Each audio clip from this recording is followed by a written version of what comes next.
미국 대선에 이어서 11월 FOMC 회의도 끝이 났습니다. 자, 시기적으로 트럼프 당선 이후 첫 회의였던 만큼 성명문과 파월 의장의 기자회견 내용보다 아무래도 연준의 앞날에 관심이 더 쏠렸는데요. 그래서 오늘은 이 문제에 대해 알아보는 시간 마련해봤습니다. 도움 말씀에 한국경제신문의 한상준 논설위원 나와 계십니다. 안녕하십니까? 네, 안녕하십니까? 자, 미국 증시가 어제는 정말 큰 폭으로 올랐는데 잠시 주춤하는 듯한 모습입니다. 이 혼조세로 마감을 했는데 오늘 증시 어떻게 보셨습니까? 네, 일단 증시에 앞서서 오늘 그 연준 회의가 트럼프 당선 이후에 처음 열렸지 않습니까? 그렇죠. 오늘의 그 가장 하이라이트는 뭐라고 생각하십니까? 글쎄요. 파월 의장의 그 기자회견 발언 중에서 나오지 않았을까 싶은데요. 네. 뭐 트럼프의 사퇴 압박에도 뭐 물러나지 않겠다 이런 내용도 흥미롭지 않았습니까? 네, 우리도 이 방송을 통해서 요 두 사람 간의 갈등 문제 계속해서 지적해 왔습니다는 그렇죠. 이렇게 빨리 닥칠 줄은 몰랐어요. 역시 기자들의 그 질문이 예리하게 되는 것 같아서 매섭더라고요. 자기는 그 법적인 시한까지는 이렇게 해오지 않겠다. 물러나지 않겠다는 입장인데요. 그렇죠. 이번에 그 연준 회의는 뭐 금리 0.25%포인트 내리는 거는 뭐 기정사실화 됐으니까 이 문제가 굉장히 중요한 문제가 아닌가 하는 생각이 듭니다. 트럼프가 통화정책으로 갈 것이냐, 재정정책으로 갈 것이냐, 재정정책으로 갈 때에는 그 많은 재원을 어디서 조달할 것이냐 그렇죠. 하는 측면과 관련해서 굉장히 중요한 내용을 갖고 있다 이렇게 보겠습니다. 일단은 그 월가 입장에서는 이 대선으로 불확실성은 줄어들 것인가, 많은 사람이 줄어들 것인가 하는데 어제는 세 가지로 분리해드렸습니다. 대선 과정에 너무 혼잡했기 때문에 이 불확실성은 어제 대선을 종료와 함께 불확실성은 해소된다. 그래서 주가는 다우존스가 한 1,500포인트 올라갔죠. 근데 그렇다고 계속해서 증시가 랠리가 올 만큼 불확실성이 이렇게 줄어들 것인가 하는 측면에서는 미국 내부에서는 역시 불확실성이 더 증대될 수밖에 없지 않느냐. 그리고 미국 이외의 다른 국가들은 불확실성이 더 증폭될 수밖에 없다 하는 이런 측면으로 말씀드렸습니다. 그런 측면에서 좀 지켜봐야 되겠습니다는 오늘 그 전체적으로 증시에서 보면 사실 그 증시에서 FOMC의 회의 결과는 증시가 그렇게 나쁘지는 않았습니다. 근데 다우존스 지수가 이렇게 어제 1,500포인트 올린 데 반해서 지금 플랫하게 움직이는 것은 미국 내 앞으로 닥칠 불확실성, 이 문제를 관련해서 지금 소폭 마이너스로 됐네요. 관련해서 불확실성 문제를 그러니까 담아서 이게 투자자들이 반응하는 것이 아닌가 이런 생각이 들고요. 그리고 다른 나라 국가 같은 경우에는 어제 불확실성이 증폭되겠죠. 그래서 그렇죠. 불확실성이 초불확실성 되니까 우리 코스피 지수 어제 올리지 못했습니다. 그런 점을 좀 이렇게 해서 세 가지로 분류해서 이 불확실성을 봐야 되지 않느냐. 시장의 움직임이 그렇게 나타나고 있기 때문에. 그리고 오늘 그 당선 이후의 첫 FOMC 회의에 있었습니다. 우리 김채연 PD께서 밤샘을 준비해서 오늘 다 보셨습니다. 근데 겹치지 않는 선에서 제가 말씀을 드리겠는데요. 뭐 결과는 뭐 예상이 됐었죠. 0.25%포인트. 그렇죠. 그리고 기자회견을 제가 처음부터 끝까지 봤습니다. 근데 의외로 신중한 발언을 했습니다. 의외로 신중한. 그래서 우리 새로운 작가 이전 작가께서는 굉장히 과거에 비해서는 의기소침하신 것 같다. 이런 말씀을 하셨는데요. 그런 분위기입니다. 그래서 왜 그럴까 하는 측면은 9월 달에 FOMC 회의에 비롯된 겁니다. 트럼프의 대선 이전에는 금리가 인하하는 것을 불가한다. 그렇죠. 하는 이제요. 그때 당시에 B컷을 단행했거든요. 그것도 0.25%가 아니라 0.5% B컷을 단행했거든요. 이전부터 갈등이 됐긴 했지만 사실은 그 이후서부터 과연 트럼프가 당선해 있을 때 파월과 페드 위상이 어떻게 될 것이냐. 저 트럼프의 성격상 보면. 근데 일기 때도 보겠습니다. 트럼프 집권 일기 때도 파월은 트럼프가 임명한 사람입니다. 그리고 트럼프는 기업인입니다. 그때 당시에 기조는 제닛 앨런의 페드 의장이 계속해서 금리를 올리는 길이었습니다. 근데 기업인이 금리를 내려라. 이때 그때 당시에 페드 인사인 파월 의장이 금리를 올려왔거든요. 그래서 파월과 트럼프의 갈등은 굉장히 오래된 갈등이다 하는 것을 말씀을 드리겠습니다. 그런 각도가 이제 향후에 어떻게 날 것인가 하는 것을 오늘부터 좀 점검해 드리겠습니다. 알겠습니다. 자, 앞으로 두 사람의 이제 관계가 어떻게 펼쳐질지 또 많은 분들이 관심을 갖고 있는데요. 자, 지금 파월 의장이 지난 9월 FOMC 회의에서 B컷을 단행했었죠. 그런데 이걸 가지고 트럼프 당선인이 굉장히 불쾌했다. 이런 얘기들이 계속해서 들리고 있는데 어떻게 생각하십니까? 네. 당연히 불쾌하게 느낄 수밖에 없죠. 왜냐하면 시청자분 다 아시겠으나 B컷의 얘기가 5%포인트 인하가 처음 얘기됐을 때가 7월 실업률 문제, 이 문제였습니다. 사실 그때 경기 침체, 다우존스 지수가 8월 4일날 1000포인트 정도 떨어지는 이런 시점이었거든요. 그래서 빨리 B컷을 단행해야 되지 않느냐. 근데 7월 달에는 B컷을 단행하지 않았거든요. 그렇죠. 근데 9월 달에 B컷을 한번 보겠습니다. 트럼프가 대선의 막판을 갈 때 금리 인하 불결도 불가 이렇게 했을 때 경제 지표가 7월부터 개선된데도 불구하고 B컷을 단행했거든요. 시청자 여러분들 이때도 한번 말씀드린 적이 있습니다. 그래서 여러 가지 그 월별 지표도 개선됐긴 했습니다는 종합적인 경제 성장률 지표도 다들 아시겠고요. 예. 3분기 2.8%, 2분기 3.0%까지 나왔고요. 그렇죠. 또 세액 전망도 이거 이제 S&P, 예. 페드의 그 경제 전망도 거의 변화가 없거든요. 맞습니다. 그러면 자, 금리 인하 불가인데 경제 지표도 개선돼서 당신들이 얘기하는 경제 전망도 변화가 없어? 금리는 0.5% B컷으로 단행해? 그러면 트럼프 지정에선 당연히 이 문제에 대해서 사실 이해될 수 없는 거죠. 예. 정치적으로 해석할 수밖에 없는 거죠. 또 시장도 그렇지 않습니까? 시장도 사실 저런 거 객관적 사실을 보면 B컷을 단행하지 말아야죠. 예. 사실 수능적 선택이라든가 체크 스윙을 할 때는 금리 인하한다 하더라도 0.25%포인트가 적당한데 0.5% 역행적으로 선택했지 않습니까? 그렇죠. 시장의 예상과 달리 역행적하니까 시장의 반응은 어떨까? B컷을 했으면 국채금리가 떨어져야 되는데 국채금리가 얼마나 올라갔습니까? 지금까지 90bp 정도 올라간 거거든요. 예. 그러다 보니까 파월이라든가 그다음에 페드의 인사이드 입장에서는 사실상 뭐냐 굉장히 궁지에 몰린 상황이고 이런 상황에 대해서 정치적으로 해석할 수밖에 없다. 그리고 트럼프 당선 이후에 두 사람의 관계 내지는 페드가 어떤 입장을 갈 것이냐 하는 측면은 물론 법률적으로 보장되어 있습니다. 예. 근데 최고 통수권자가 나가라 하면 사실 법률적으로 버티는 게 중요할 것인가. 꼭 그렇게 해서 싸워야 될 겁니까? 결국은 나가게 될 수밖에 없습니다. 예. 아니면 통화정책에서 제롬 파월이 버텨? 그러면 재정정책 쪽으로 가야죠. 그럴 수도 있죠. 예. 재정정책 쪽으로 당연히 우선순위 가야죠. 트럼프가 거는 뉴딜 정책이라든가 이런 거 하려면 어떻게 하겠습니까? 대규모로 완화 정책을 추진해야 되는데요. 예. 버텨? 그러면 재정정책으로 가야죠. 이게 굉장히 큰 중요한 시사점을 예, 갖고 그런 있다는 것 같습니다. 얘기입니다. 그런 걸 한번 풀어보도록 하겠습니다. 네. 말씀하신 대로 정말 연준이 아니라 뭐 재무부 쪽으로 시선을 돌리면은 연준이 좀비 상태가 되는 어떤 그런 가능성도 그렇습니다. 갑자기 네. 또 생각이 들고요. 자, 9월 FOMC 회의에 대한 얘기 조금 더 해보겠습니다. 당시에도 비판이 많았고 아직까지도 비판이 많습니다.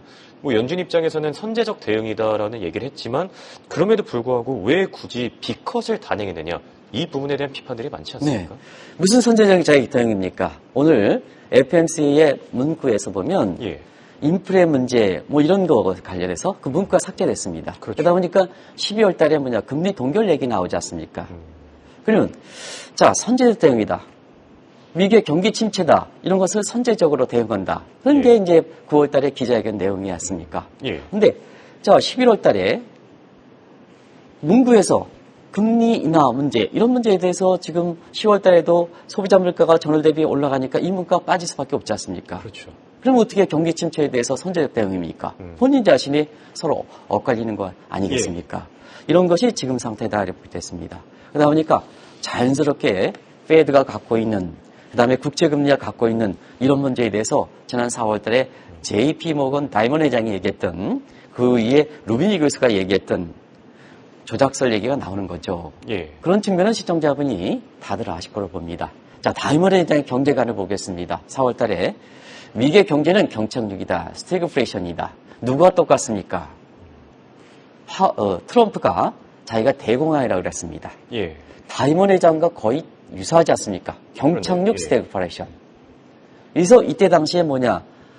모두가 페드에 속고 있다 하는 측면에서 다이먼 회장의 8% 얘기가 나왔던 겁니다. 그런 얘기가 계속해서 나왔던 얘기죠. 그래서 너무나 JP 모건 다이먼 회장과 트럼프가 연초에서 했던 대공황기와 경제 시각이 비슷하기 때문에 시청자 여러분 아시겠지만 헬스 때 섀도우 캐비넷에 나이먼 회장이 사실 재무장관 후보로 거론됐습니다는 그에 앞서서 올해 4월 달에 트럼프 진영에서 재무장관 후보로 거론됐던 것이 예. 경제관이 너무나 이렇게 유사하기 때문에 그랬던 거거든요. 이런 문제가 이제는 뭐냐, 트럼프가 당선되기 때문에 속속 현실화되는 겁니다. 그런 얘기들이 현실화되는 겁니다. 예. 그런 것을 향후에 그 페드와 관련해서 단순히 금리가 0.25% 인하했다 이런 것보다도 이것이 트럼프와 파월 간에 어떤 관계로 진전될 것이냐 하는 것을 향후에 그 페드의 통화정책 관련해서 굉장히 주목해서 보실 사항이다 하는 것을 말씀드리겠습니다. 예. 자, 그리고 다이먼 회장은 이 당시에 8% 금리에 대해서 경고를 했었고, 또 루비니 교수 같은 경우에는 금리 조작서를 언급했었죠. 이 시간을 통해서 저희가 좀 자세하게 전해드리기도 했었는데, 이 트럼프 당선인이 루비니 교수가 제기했던 금리 조작, 이것부터 때려잡겠다라는 시각이 점점 더 커지고 있다고요? 당연하죠.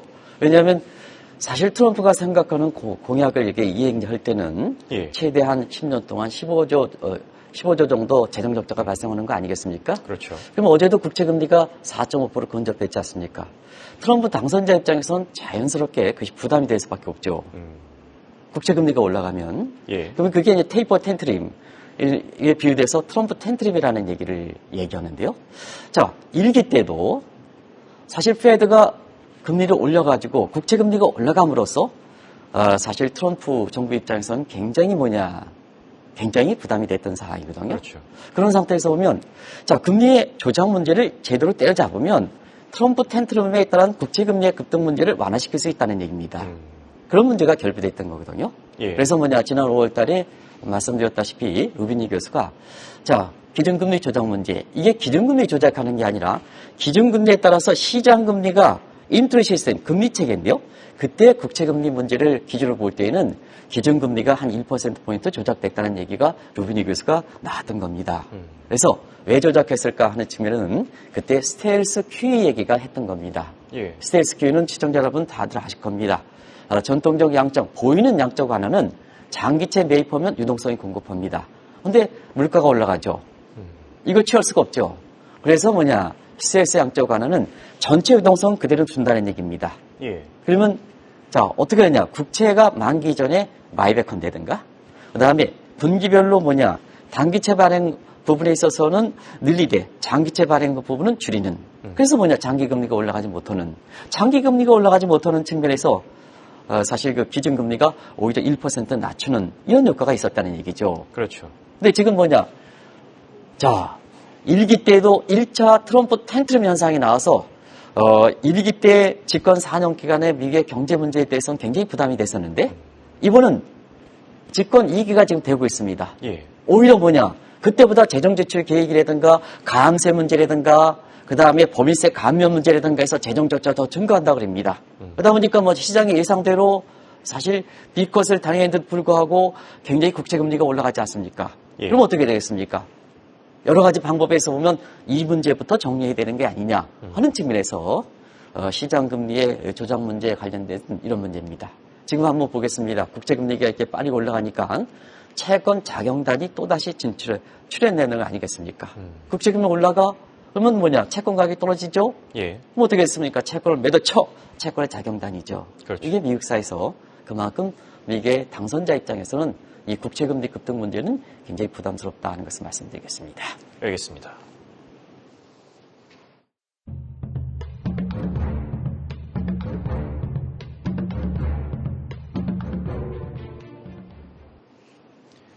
네, 방금 들어온 속보도 하나 같이 보고 가겠습니다. 네이버 웹툰의 3분기 매출이 전년 대비 9.5% 증가했고요. 현재 시간을 거래해서 26%, 17% 급등 중인 점 참고하시면 좋을 것 같고요. 자, 페드와 파월 의장의 운명이 어떻게 될 것인가, 이 부분도 참 흥미로울 것 같은데, 트럼프 당선자 그동안 계속해서 노골적인 불만을 표명해 왔습니다. 어떻게 생각하십니까? 네, 파월이 견딘다. 그러면 통화정책 부분에서는 사실 제약되는 겁니다. 페드의, 트럼프의 공약을 실천하는 데는. 그럼 재정정책을 우선할 수밖에 없죠. 아까 이 교수도 지적했습니다. 재정정책을 우선해서 예. 사실 트럼프의 공약은 실천해 나갈 거를 봅니다. 최소한 파월이 버틸 수 있는 2026년 2월 달까지는 그럴 수 봅니다.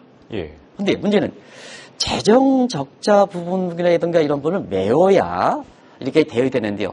그러면 국채를 발행해야 되지 않습니까? 그렇죠. 국채를 발행하는데 누구한테 소화될 것이냐는 문제입니다. 누구한테? 민간에서 소화되지 않으면 자 어떻게 하냐면 중앙은행이 담당할 수밖에 없죠. 그러면 중앙은행의 파월이 버텨? 그럼 어떻게 되냐? 중앙은행 문제 페드에 대해서는 여러 가지 입장이 정리할 수밖에 없지 않습니까? 그래서 올해 5월 달에 나왔던 이렇게 사실 프로젝트 2025 계획이 다시 트럼프 당선과 함께 그 내용이 다시 주목을 받은 겁니다. 그런 과정에서 보면 사실 파월이라든가 페드가 못한다. 그러다 보니까 그때 시청자 여러분 아시겠습니다.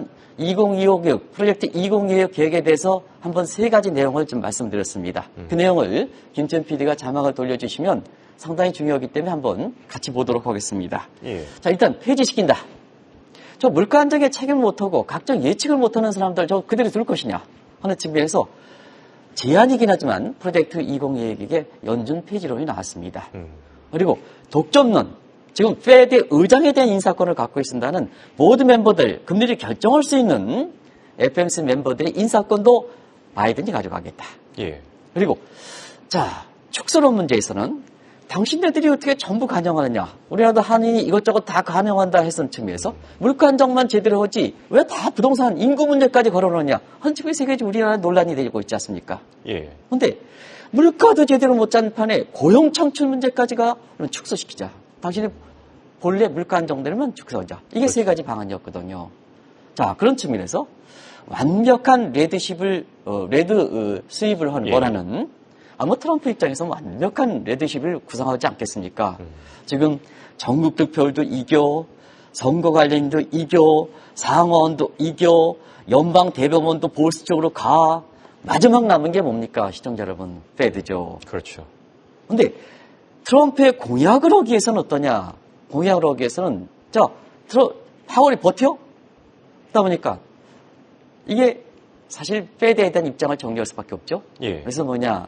그때 당시에도 사실 페드가 1913년 설립하지만 폐지는 극단적인 우익에 주장하기 때문에 이건 어렵다. 그러나 충분히 보드 멤버들의 인사권을 가져갈 수가 있다. 이게 이제 페드를 장악하는 거거든요. 이런 쪽에 그 시사점을 던져주긴 했습니다는 자 앞으로 페드의 보드 멤버들의 인사권을 장악할 것이냐 하는 이 측면은 상당히 흥미거리로 볼 수가 있다 하는 것을 말씀드리겠습니다. 얘기를 듣다 보니까 그동안 왜 이렇게까지 이 해리치드 대단의 프로젝트 2025를 강조하셨는지 좀 이해가 되는 것 같은데요. 자, 이렇게 트럼프가 백악관도 장악하고 상원과 하원 모두 다 장악하고 어떻게 보면 이제 쿼드러플 크라운을 달성한 건데 페드마저 장악하고 싶다 이런 생각이 충분히 들 수 있지 않겠습니까? 네. 이때 이제 버틸 수 있는 부분이 어떠냐 하면 사실은 페드가 파월이 잘해야 됩니다. 그러면 뭐냐 국민들의 공감대가 형성되면서 아무리 트럼프가 압력을 넣는다 하더라도 강력한 리더십은 국내 지지가 없으면 안 되는 겁니다. 우리가 한번 일전에 홍영표랑 같이 해서 말씀드린 적이 있죠. 그렇죠.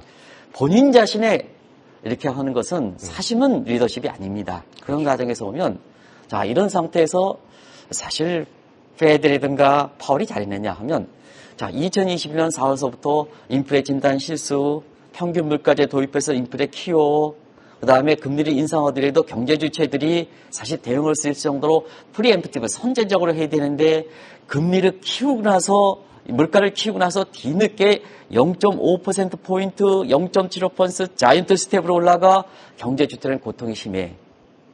그런 상태에서 바이든 정부가 왜 이렇게 지금 패했느냐 하면 결과적으로 그런 대응 때문에 경제 지표는 좋더라도 국민들이 느끼지 못한다. 오히려 경제 고통은 금리가 과감하게 빨리 올라가는 가능성에서 해리스 후보의 사실 미 국민들한테 고통은 심해진 것이 트럼프가 넘어갔던 배경이거든요. 본인 자신도 트럼프 압력에 대해서 이걸 뭐냐 국민들이 파월이 잘했다. 페드가 잘했다. 이만큼 지도가 없다는 얘기입니다. 지금은 그렇지 않습니까? 그렇죠. 그런 측면에서 너무 빨리 올라가기 때문에 그런 측면인데요. 자, 그런 상태에서 트럼프의 공약을 보겠습니다. 트럼프 공약을 보면 일단은 감세를 추진하죠. 자막에 이제 넘어가겠습니다는 감세를 추진합니다. 자, 소득세 폐지, 법인세 폐지, 재정 수입은 줄어듭니다. 아무리 중국의 관세를 이렇게 올린다 하더라도 이 관세를 통해서 미국의 재정 적자 메우기가 힘듭니다. 구조상으로 보면. 근데 지출은 뭐냐? 지출은 내년부터 뭐냐? 내가 1930년대에 뉴딜을 꿈꾼다 하는 트럼프판 뉴딜 정책을 취하겠지 않습니까? 예. 그러면 재정 지출은 늘리는데 그 다음에 재정 수입은 줄어들어 적자는 확대돼 통화 정책이 감당해야 되는데 통화 정책이 좀 분담을 시켜야 되는데 파월은 버티고 있어. 그러면 자, 이 많은 국채를 발행해야 되는데요. 예. 국채를 보면 국채 금리가 더 올라가. 이거 어떻게 되겠습니까? 트럼프 정부 입장에서 일기와 마찬가지로 트럼프 정부의 집권 2기 때 결정적으로 공약을 밀어붙이지 못하는 어떻게 보면 최대 장애물이 된다는 얘기입니다.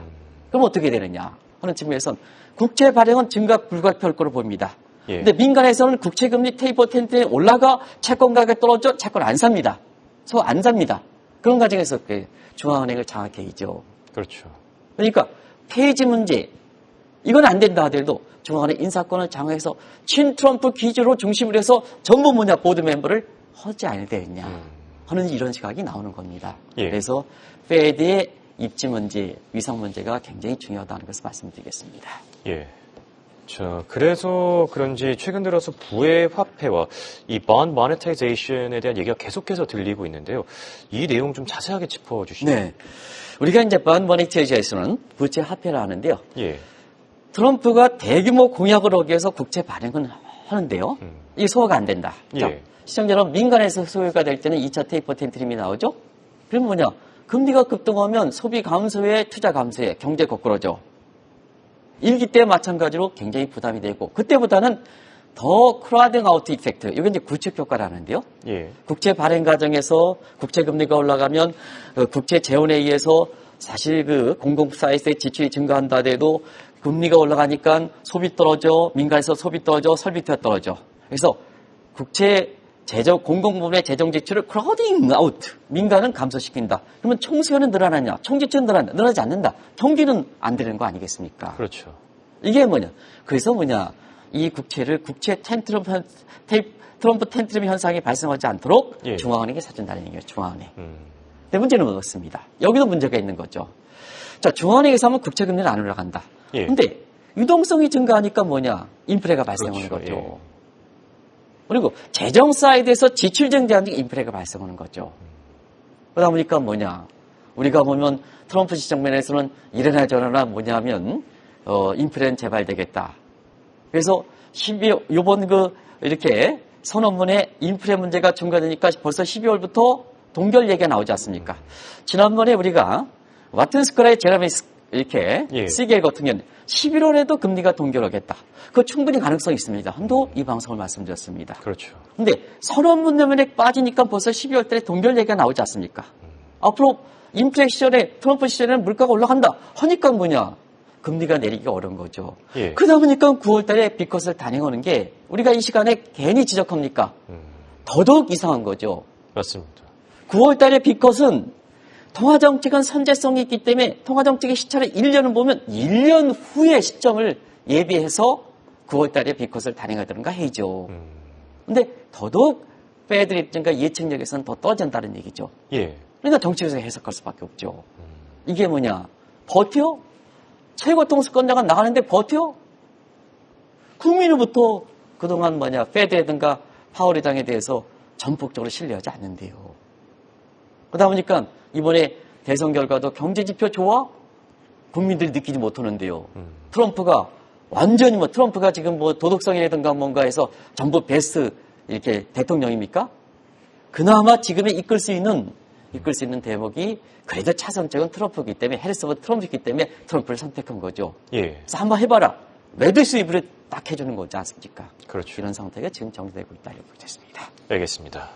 자, 마무리 질문으로 이 많은 분들이 궁금해하시는 달러 향방에 대해서 좀 알아보겠습니다. 트럼프가 당선되고 나서 이 강달러 체제 굳어갈 것이다. 오늘은 다행히 조금 하락하긴 했지만 앞으로 원달러 환율도 걱정이 되고 그리고 예전에 달러 임페리얼 서클을 얘기해 주셨는데 이게 좀 최근에 다시 주목을 받고 있다고 해요. 네. 이 부분으로 마무리해 주시죠. 트럼프 당선되면 자연스럽게 뉴욕 연준이 작년 3월 때 했던 달러 임페리얼 서클 문제, 이 문제도 굉장히 주목을 받을 거로 이렇게 봅니다. 예. 형태는 다르지만 그래서 그 내용과 비교하기 위해서 우리 김천 PD께서 달러 임피리얼 서클 문제에 어떤 시각으로 갈 것이냐 하는 요 측면은 이런 식으로 몇 번 보여드렸겠다 했습니다. 근데 많은 사람이 어제도 이제 집권 일기 때 트럼프는 달러 약세를 지향한다. 뭐 비트코인이니까 달러 약세를 지향한다. 그렇지 않습니다. 예. 공화당은 전통적으로 스트롱 달러 스트롱 아메리카입니다. 지금 레드시업이 되고 있습니다. 공화당의 전통대로 뭐냐? 미국을 재건하라 하는 측면에서는 스트롱 달러 스트롱 아메리카는 굉장히 재건될 거로 이렇게 보고 있습니다. 자, 집권 일기 때 달러 약세가 됐느냐? 그렇지 않습니다. 달러 강세됐습니다. 그때는 한번 보겠습니다. 예. 그때는 인플레에 대한 인식을 중국의 수입물가 지금 똑같죠? 그렇죠. 그때는 뭐냐? 스트롱 달러로 수입물가를 안정시켰던 겁니다. 형태가 다르지만. 그래서 달러 임피리얼 서클 문제가 재부각 때는 형태는 다르지만 다른 겁니다. 예. 자, 집권이기 때보다 지금은 중국의 수입물가에서 미국 국민들의 인플레 고통은 더 심화되고 이것이 대선 공약에서 먹혀가지고 트럼프가 당선됐지 않습니까? 그래서 중국에 대해서는 더 적대적으로 갑니다. 그러다 보니까 달러 약세가 되겠습니까? 추세적으로 보면 일기 때도 달러 약세에 예상하는 시각이 많은데 결국은 달러 강세됐거든요. 그렇죠. 이번에도 달러 강세되지 않겠느냐 하는 측면에서 어제 말씀드린 대로 트럼프 내에 그것이 트럼프 텐트림에서 국채금리가 올라가든 다른 형태가 되든 간에 달러 강세 문제는 계속되지 않겠느냐 하는 측면에서 뭐 오늘 뭐 달러 인덱스가 조금 떨어지고 원달러니 어제 정부가 개입해서 뭐 1,380원대로 한 그게 일시적 현상이라 하더라도 이렇게 달러 강세는 우리가 1,400원대 넘는 것은 기정사실화해서 대비해 나가는 게 중요하다 하는 것을 말씀드리겠습니다. 알겠습니다. 지금까지 도움 말씀을 한국경제신문의 한상준 논설위원이었습니다. 대단히 고맙습니다. 네, 고맙습니다.